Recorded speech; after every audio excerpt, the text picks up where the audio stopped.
कार्तिक मास भगवान विष्णु का सबसे प्रिय माह होता है। इस महीने में प्रतिदिन भगवान विष्णु की कथा, तुलसी माता की कथा और कार्तिक मास महात्म्य की कथा अवश्य सुननी चाहिए। तो आज मैं आपके लिए कार्तिक मास महात्म्य की कथा का 25वां अध्याय लेकर आया हूं। तो आइए सुनते हैं कार्तिक मास महात्म्य की कथा का 25वां अध्याय।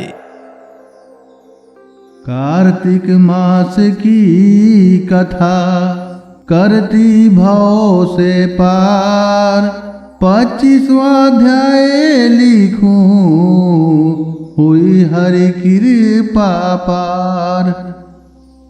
भगवान श्री कृष्ण सत्यभामा से बोले, हे प्रिय, नारद जी के वचन सुनकर महाराज पृथु बहुत आश्चर्यचकित हुए। अंत में उन्होंने नारद जी का पूजन करके उनको विदा किया। इसीलिए माघ, कार्तिक और एकादशी यह 3 व्रत मुझे अत्यधिक प्रिय है।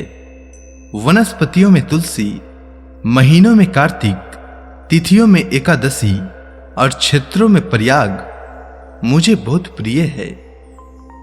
जो मनुष्य इंद्रियों पर विजय प्राप्त कर इनका सेवन करता है वह मुझे यज्ञ करने वाले मनुष्य से भी अधिक प्रिय हैं। जो मनुष्य विधि पूर्वक इनकी सेवा करते हैं, मेरी कृपा से उन्हें समस्त पापों से छुटकारा मिल जाता है। भगवान श्री कृष्ण के वचन सुनकर सत्यभामा ने कहा, हे प्रभु, आपने बहुत ही अद्भुत बात कही है कि दूसरे के लिए पुण्य के फल से कलह की मुक्ति हो गई।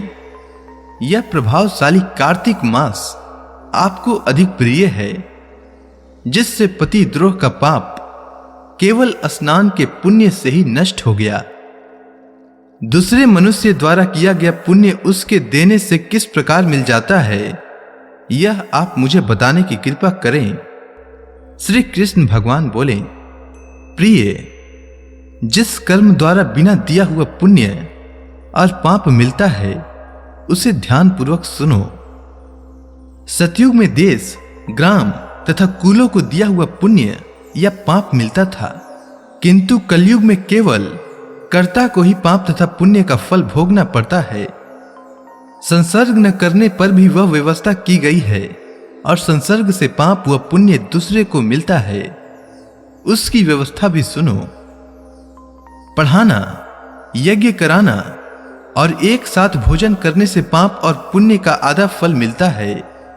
एक आसन पर बैठने तथा सवारी पर चढ़ने से, श्वास के आने जाने से पुण्य व पाप का चौथा भाग जीव मात्र को मिलता है। छूने से, भोजन करने से और दूसरे की स्तुति करने से पुण्य और पाप का 6वां भाग मिलता है। दूसरे की निंदा, चुगली और धिक्कार करने से उसका 7वां भाग मिलता है। पुण्य करने वाले मनुष्यों की जो भी कोई सेवा करता है वह सेवा का भाग लेता है और अपना पुण्य उसे देता है। नौकर या शिष्य के अतिरिक्त जो मनुष्य दूसरों से सेवा करवाकर उसे पैसे नहीं देता, वह सेवक उसके पुण्य का भागी होता है। जो व्यक्ति पंक्ति में बैठे हुए भोजन करने वालों की पतल लांघता है, वह उसे अपने पुण्य का 6वां भाग देता है।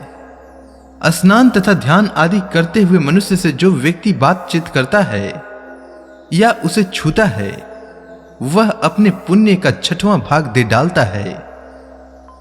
जो मनुष्य धर्म के कार्य के लिए दूसरों का धन मांगता है, वह पुण्य का भागी होता है। ठीक उसी प्रकार जिस प्रकार की दान करने वाला पुण्य का भागी होता है। जो मनुष्य धर्म का उपदेश करता है और उसके बाद सुनने वाले से याचना करता है, वह अपने पुण्य का 6वां भाग उसे दे देता है। जो मनुष्य दूसरों का धन चुराकर उससे धर्म करता है, वह चोरी का फल भोगता है और शीघ्र ही निर्धन हो जाता है। और जिसका धन चुराता है वह पुण्य का भागी होता है। बिना ऋण उतारे जो मनुष्य मृत्यु को प्राप्त होता है, उनको ऋण देने वाले सज्जन पुरुष पुण्य के भागी होते हैं। शिक्षा देने वाला, सलाह देने वाला, सामग्री को जुटाने वाला तथा प्रेरणा देने वाला, यह पाप और पुण्य के 6ठे भाग को प्राप्त करते हैं। राजा प्रजा के पाप पुण्य के साष्टांश का भोगी होता है। गुरु शिष्यों का, पति पत्नी का, पिता पुत्र का, स्त्री पति के लिए पुण्य का छठा भाग पाती है। पति को प्रसन्न करने वाली आज्ञाकारी स्त्री पति के लिए पुण्य का आधा भाग ले लेती है। जो पुण्यात्मा पराये लोगों को दान करते हैं वह उनके पुण्य का छठा भाग प्राप्त करते हैं। जीविका देने वाले मनुष्य जीविका ग्रहण करने वाले मनुष्य के पुण्य के छठे भाग को प्राप्त करते हैं। इस प्रकार दूसरों के लिए पुण्य अथवा पाप बिना दिए भी दूसरे को मिल सकते हैं। किंतु यह नियम जो कि मैंने बतलाए हैं एक कलयुग में लागू नहीं होते। कलयुग में तो केवल कर्ता को ही अपने पाप और पुण्य भोगने पड़ते हैं। इस संबंध में एक बड़ा पुराना इतिहास है जो कि पवित्र भी है और बुद्धि प्रदान करने वाला कहा जाता है। उसे ध्यानपूर्वक सुनो। इस इतिहास को 26वां अध्याय में बताया जाएगा। तो इसी के साथ कार्तिक मास की कथा का 25वां अध्याय पूर्ण हुआ। तो प्रेम से बोलिए विष्णु भगवान की जय, तुलसी माता की जय, कृष्ण भगवान की जय, समस्त देवताओं की जय।